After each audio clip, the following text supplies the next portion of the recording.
اچھا، ایک اور بات میں نے یہاں لکھی ہے کہ 44,263 225 کے نیچے مجھے بیئرس کی ایگریشن بھی نظر آتی ہے اگر یہ لیول باقی نہ رہا.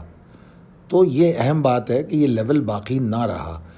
اچھا، دوسری اس میں اہم بات جو میں نے آخری لائن میں لکھی، پری اوپن والیٹیلٹی جو ہے وہ ٹریڈرز کو ٹریپ کر سکتی ہے. کس طرح ٹریپ کر سکتی ہے؟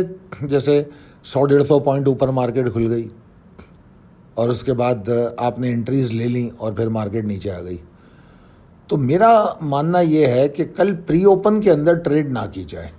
جنہوں نے آج مال اٹھایا ہے وہ اپنی سیلنگ لمٹ تو ضرور لگائیں. That is a ideal thing to do that نا. مگر آپ یہ نہیں کریں کہ پری اوپن کے اندر لانگ کر کے سوچیں کہ آپ اس کو ٹارگیٹ تک جائیں گے. یہ ذرا مشکل ہے. پری اوپن سے باہر آنے دیں مارکیٹ کو، مارکیٹ کی چال دیں گے. 9:30 بجے مارکیٹ شروع ہوتی ہے تو 10 بجے کے بعد دیکھیں گے مارکیٹ کیا کر رہی ہے. اس کے بعد پھر فیصلہ کرنا چاہیے آپ کو. ہاں، یہ ضرور بات درست ہے کہ اگر مارکیٹ پری اوپن کے بعد 44,615 کے اوپر رک جاتی ہے، ٹریڈ کرنے لگتی ہے، والیوم جنریٹ کرتی ہے، تو پھر وہاں سے ایک ہائی رسک ڈیرنگ لانگ بنتا ہے اور اس کا اسٹاپ لاس پہلے 44,448 کے نیچے اور اس کے بعد 44,580 کے نیچے ہونا چاہیے. ایسی صورت میں جو ٹارگیٹ ہے وہ لیول بائی لیول کرنا چاہیے. مگر مجھے ایٹ دا موسٹ جو ٹارگیٹ نظر آتا ہے وہ 44,820 814 تک.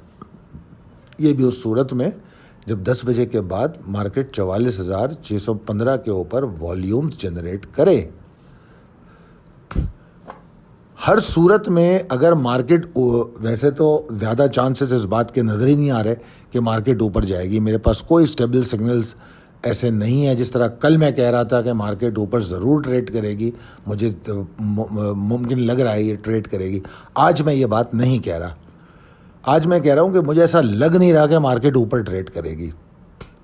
مگر چونکہ میں ٹریگر بیسڈ ٹریڈ کی بات کرتا ہوں اور میں یہ نہیں چاہتا کہ آپ ون سائیڈڈ ہو کے کبھی بھی مارکیٹ کو دیکھیں، کبھی بھی مت دیکھیں.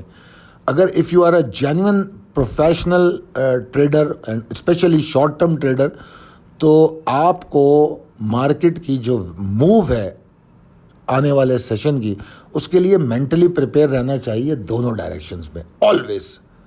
اس کے لیے ٹریگرز ہوتے ہیں جس طرح میں نے ڈیفائن کیا کہ 44,448 کے نیچے نہیں کرنا لانگ، 44,615 کے اوپر رکے تو لانگ کر سکتے ہیں. تو یہ وہ ٹریگرز ہیں، وہ مووز ہیں جو آپ اس کو سمجھتے ہیں. ٹھیک ہے جی.